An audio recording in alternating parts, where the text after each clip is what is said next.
One thing that seems like a rare opportunity for some sort of bipartisan agreement over the last several years is some level of anxiety about the United States' place in the world, vis-a-vis China, but also vis-a-vis other countries who aren't necessarily aligned with U.S. policy on a number of fronts.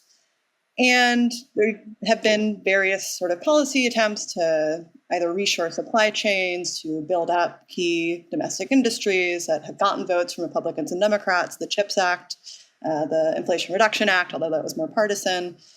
And part of this anxiety in recent months has been this discussion about de-dollarization and whether or not in the not too distant future, the United States will stop having control of the global reserve currency, whether that will be renminbi or something else. But there's this really persistent anxiety about this. And listening to this conversation, I think what seems important to mention is just the debt limit, the debt ceiling is such a strange American phenomenon. We're the only country on earth that has one that actually matters. Denmark has one that's too high to really make a difference, right? And so why would any other country on earth not look to de-dollarization as a real option if every couple of years Republicans, and it is mostly Republicans who do this, decide to engage in a hostage negotiation over whether the United States, the most important economy on earth, is going to default on its debt, which would put a sledgehammer to the global economy, not just ours, but would undermine U.S. treasuries, maybe the most important factor in the global financial system. So, Kate, just to help the lay audience understand, your term de-dollarization is the notion that since World War II, at least, the dollar has been the global currency and the one in which most international business is done and puts the U.S. in a fantastic position. And by de-dollarization, you're suggesting the world might say, you know what, they're so crazy with the way they're doing it over there. Let's move on to somebody else's currency, which would have disadvantages. Yeah, and maybe a simpler way to put it is just why would we choose to endanger institution the U.S. has at its disposal, which is U.S. treasuries? Parker, do you want to take that first? Yeah, I can start with it. I think that, so there was, in 1979, there was like a technical glitch that actually resulted in a couple of bond payments being technically late. And we still managed to continue on with the dollar as the central world reserve currency, with the Treasury as the as the rock solid, risk-free measure of interest rate. And I think that we want to really separate here the distinction about a short-term disruption and a long-term disruption.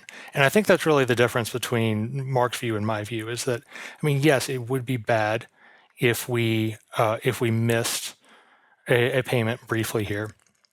But again, when Mark keeps talking about the desire to avoid having the default and the continuing negotiations coming up against the deadline, I think that there will be something that comes through, even if we brush up against the deadline and maybe are a touch late, where the fundamental problem hasn't changed. We're just off by a couple of days. The bigger issue is what happens if we have large 5% of GDP deficits for years and years, decades into the future, and then the only way to continue to finance those deficits is through printing up new money, because that's what drives the rest of the world to decide that they no longer want to borrow treasuries. China's already selling off its treasury holdings. Other countries are already starting to lessen it, but it's not necessarily because of debt brinksmanship in the short term. How about you, Mark? Yes, exactly. It will diminish the geopolitical status of the United States of America. This whole drama is, people are looking at this from all over the world. The only thing that's saving us, Kate, is where are you going to put your money? You know, I mean, Europe has its own problems. Japan, UK, Australia are too small.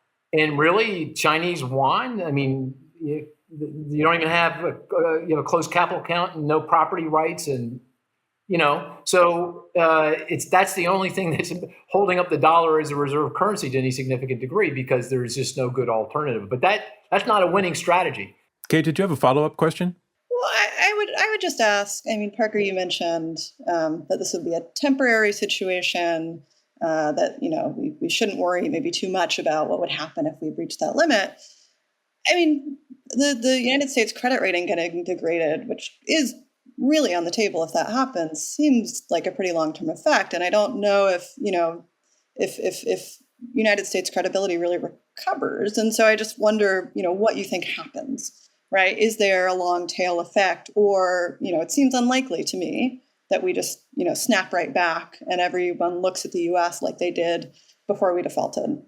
So I think, picture yourself as a lender, and you have two potential borrowers that you might want to lend to.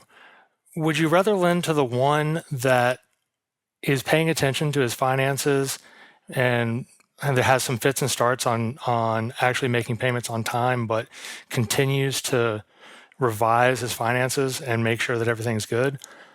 Or would you rather lend to somebody who blows through missed payments, who isn't concerned about where the money's coming from, but is papering it over and borrowing it over and letting that a debt accrue with other bondholders, of which you are one of many? Would you rather lend to someone who is trying to make an effort to revise his fiscal situation, or somebody who is just completely letting it go on autopilot and not paying attention? I think the bigger problem is what happens for these other countries if they're evaluating the fiscal health of the United States, not in the short term, but in the long term. Thanks very much, Kate, for your question.